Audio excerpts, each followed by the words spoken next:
écoutez Sud Radio.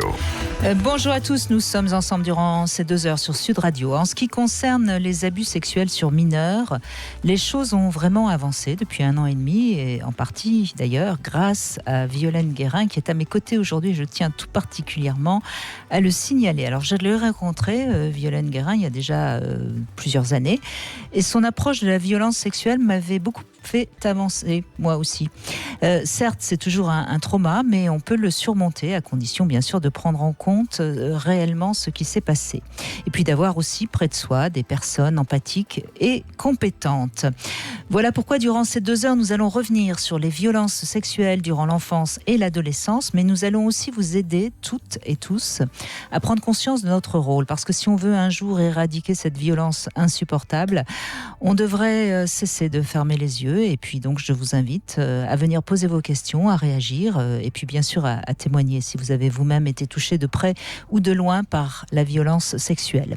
Et puis on pourra peut-être aborder un sujet qui touche à la fois la vie, le sexe, la mort. Je pense à la polémique au sujet de Vincent Lambert et de l'arrêt des soins. Donc si vous avez envie de réagir, bien sûr, vous êtes les bienvenus sur Sud Radio 0826 300 300. Bonjour Violaine Guérin, merci d'être avec nous. Merci à vous de m'inviter, toujours avec plaisir. Bonjour à vos éditeurs. Alors, je rappelle que vous avez créé Stop aux violences sexuelles. Vous êtes endocrinologue, gynécologue, et vous vous êtes rendu compte de cette violence grâce, ou à cause, après c'est toujours difficile d'utiliser ce mot-là ou l'autre, de certaines de vos patientes qui avaient des troubles hormonaux, et en questionnant, vous, petit à petit, vous vous êtes rendu compte que c'était fréquent qu'une femme ou qu'un homme ait été abusé durant son enfance et que ça créait donc des traumatismes, certes psychologiques, mais aussi sur le plan physique. Oui, effectivement. La médecine aujourd'hui sait qu'un certain nombre de pathologies sont surreprésentées chez les personnes qui ont été victimes de violences sexuelles. Et de mon côté, c'est effectivement par l'endocrinologie, parce que je suis spécialiste des maladies auto-immunes thyroïdiennes, dans lesquelles donc on fabrique des anticorps contre son propre corps, qu'en demandant aux patients d'aller comprendre pourquoi finalement leur corps était dans un processus d'autodestruction, que beaucoup sont revenus avec des antécédents de violences sexuelles. Et l'intérêt du travail en endocrinologie, c'était effectivement qu'il y avait des hommes et des femmes, puisqu'on va rappeler que la violence sexuelle touche effectivement les hommes et les femmes. Une femme sur 4, un homme sur 6 ont vécu donc des abus sexuels avant leur majorité sexuelle. Oui, dans l'ensemble, la violence sexuelle, elle touche avant tout les enfants. Et voilà, ça, je crois que toutes les deux, on répète cela régulièrement, parce que dans notre pays, on présente trop souvent la violence sexuelle comme étant une violence faite aux femmes par des hommes, ce qui n'est pas faux à l'âge adulte, mais la violence sexuelle avant tout touche les enfants, garçons et filles à égalité, et les auteurs sont des hommes et des femmes. Et ça, je crois que tout le monde l'entend volontiers, c'est une violence d'autant plus grave parce que quand on abîme un enfant qui n'est pas encore sexuellement mature, ça crée forcément un véritable traumatisme. Oui, et puis pas que dans la sphère de la sexualité, dans toute la construction. Ça peut même être la construction staturo-pondérale, puisqu'en tant qu'endocrinologue, ça peut m'arriver de voir des enfants victimes de violences sexuelles qui ont des retards de croissance. Ça touche tout le développement. Donc on va parler de tout ça avec vous, bien sûr. Et puis la première question que j'ai envie de vous poser, Violaine Guérin, et donc je vous la pose. Qu'est-ce qu'on peut tous faire là, tous ceux qui nous écoutent, qu'est-ce qu'on peut leur dire ?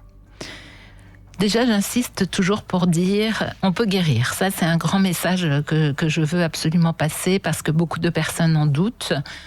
Beaucoup de personnes victimes de violences sexuelles ont recherché de l'aide, n'en ont pas toujours trouvé, ou n'ont pas trouvé des personnes compétentes. C'est le mot que vous avez employé dans votre introduction. Et par compétence, je vais surtout dire des personnes formées sur le sujet de la violence sexuelle. Et dans tous les secteurs, que ce soit au niveau du corps médical, au niveau judiciaire, dans tous les secteurs, les gens ne sont pas formés correctement sur le sujet de la violence sexuelle. Je reviens de Marseille, où je dirigeais une thèse de médecine Et justement, c'était une thèse de médecine générale et l'interne en médecine qui soutenait sa thèse a interrogé un grand nombre de médecins généralistes marseillais.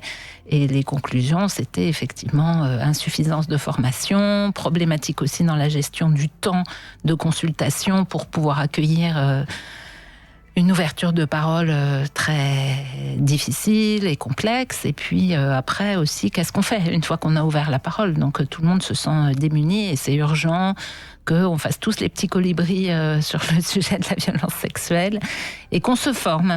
Donc ça, c'est une information aussi qu'on donne, enfin là que je voudrais passer, c'est que l'association délivre sur tout le territoire français une formation qu'on appelle les bases de la connaissance en matière de violence sexuelle, qui est gratuite et sur 2 jours, et qui permet à chaque personne de pouvoir se sentir en sécurité avec le sujet, qui sorte du domaine du tabou, et ensuite qu'on puisse faire les petits colibris chacun justement en fonction de nos compétences. Il suffit d'aller sur votre site stopauxviolences-sexuelles.com. Exactement, onglet formation, et c'est vraiment une formation qui est gratuite et transversale.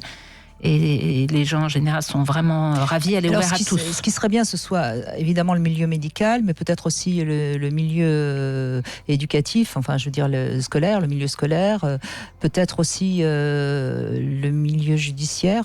Oui, tous les milieux. Tous les milieux. Ça concerne toute la société au fond. Ça concerne toute la société, ça nous concerne quasiment tous sur le plan professionnel, parce que même dans les entreprises, il se passe des choses, dans nos milieux respectifs. Vous, en tant que porteuse de parole. Ça, vous m'avez formée, Violaine Guérin. Ouverture de la parole. D'ailleurs, je voudrais mon certificat. Mais tout ça, ça nous concerne tous. Et puis en tant que citoyens, ça nous concerne tous, parce que nous avons tous dans notre entourage. Justement, je crois que c'est un sujet peut-être qu'il faut aborder clairement, Violaine Guérin. Il y a encore un vrai déni par rapport à cette violence faite aux enfants, je trouve. Et c'est normal, parce que tout ce qui est insupportable pour l'humain, en règle générale, si on va comme ça, si on explique la psychologie de manière assez basique, tout ce qui est insupportable, on a tendance à ne pas vouloir le voir, parce que c'est justement, ça fait mal. Donc ce déni, c'est peut-être pour ça que c'est aussi important d'en parler dans des grands médias. Oui, c'est pour important. faire sauter ce déni. Et puis le mot déni, c'est effectivement il y a ça, mais ça renvoie surtout aussi aux blessures que chaque personne a vécues. Parce que l'enfance n'est pas un long fleuve tranquille, et on ne respecte pas assez le développement des enfants de façon générale. Par exemple, dans l'enseignement, on veut formater tout le monde de la même manière, inculquer à tout le monde les mêmes savoirs, au lieu de respecter les compétences de chaque enfant et de faire en sorte que chaque personne puisse trouver son chemin de vie qui n'est pas celui du voisin. Donc voilà, il y a du travail. On va s'y atteler déjà pendant ces 2 heures, Violaine Guérin. Et puis bien sûr, c'est toujours aussi important d'avoir des vrais témoignages vécus. Donc si vous êtes vraiment concerné par ce sujet, je vous en prie, venez sur Sud Radio 0826 300 300. On vous écoutera, et puis éventuellement vous ferez beaucoup de bien à tous ceux qui écoutent, parce que ça fera avancer les choses, et c'est le but. C'est notre but, à nous les médias, aussi, de faire avancer des sujets qui sont des sujets difficiles et douloureux. Oui, et puis je pense que c'est grâce à vous aussi là, que ces dernières années, les choses bougent, parce que vous avez accueilli des ouvertures de parole. On va continuer. Merci Violaine Guérin. On se retrouve dans un instant.